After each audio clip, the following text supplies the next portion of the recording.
म्हणजे सर्व्हिक्सला आपण स्टिच दिलंय. तर भोसले यांचे 2 अबॉर्शन झाले. त्यासोबत आता IVF करून तिला ट्विन्स प्रेग्नन्सी राहिले. तर जर मल्टिपल अबॉर्शन्स असतील किंवा ट्विन प्रेग्नन्सी असेल तर आपल्याला बऱ्याचदा 3ऱ्या किंवा 4थ्या महिन्यात NT स्कॅन करून टाका सर्व्हायकल एन्सेफलास घ्यावा लागतो. कारण कधी कधी परत ह्या टाइम पण अबॉर्शन होण्याची शक्यता असते किंवा ट्विन्स असल्यामुळे हेवी वेट असल्यामुळे पण लवकर डिलिव्हरी होण्याची शक्यता असते.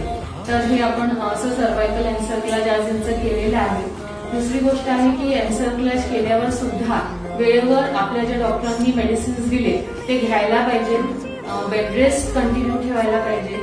आणि कधी कधी काय होतं एन्सेफलास नंतर पण प्रॉब्लेम्स होऊ शकतात. त्याच्यामुळे सगळ्या गोळ्या आणि बेड रेस्ट व्यवस्थित कंटिन्यू ठेवलं पाहिजे ह्याच्यानंतर सुद्धा.